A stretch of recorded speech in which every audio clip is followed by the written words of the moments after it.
My name is Dwight Robertson. I'm here to portray my best friend, my father, my hero, Isiah Sonny Robertson.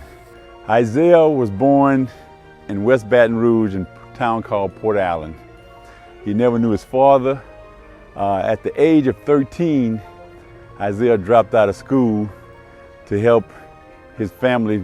At the age of 17, Isiah lied about his age, changed his last name to Robertson to get into the military so he could make some money to help support his grandmother and the people that actually raised him.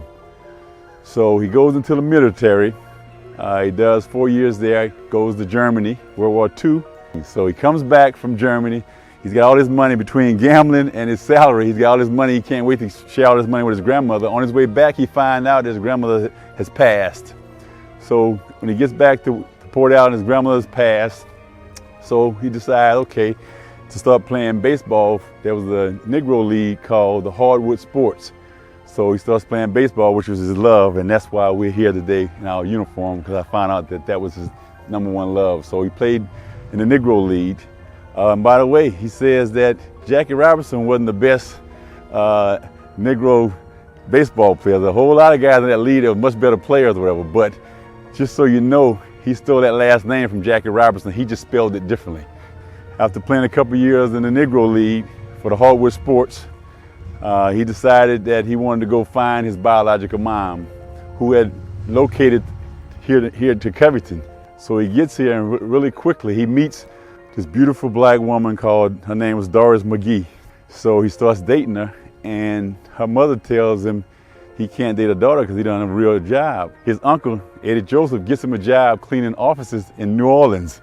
He's making $7 a week. He says to me, "Son, I can make more than that in one hand. I can make a bigger month's salary in one hand of cards."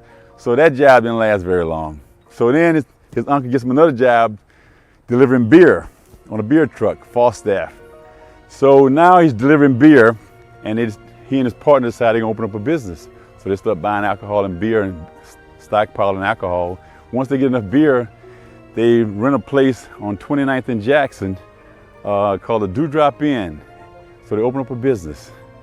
And from the day it opened up, it's a hit. And it's open 24/7, and it's got live music, it's got a restaurant, it's got a bar, and it's just a hit.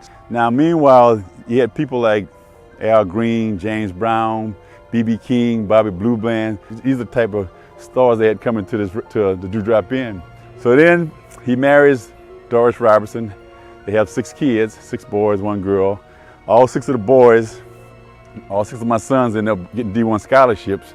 So obviously I must have had some athletic genes in my body, but none of them played baseball. And then his mother passes, and Dwight comes to town for the funeral, and they got about 12 or 13 guys at the funeral, and they all look like my dad. They look like Sonny. One of them, matter of fact, had the same name, Sonny, and I'm tapping him on the shoulder saying, "Dad." Fast forward, come to find out that he had 18 half brothers and sisters. But he also had bought a second bar called the Ponderosa, which my mom managed, and that was the disco crew.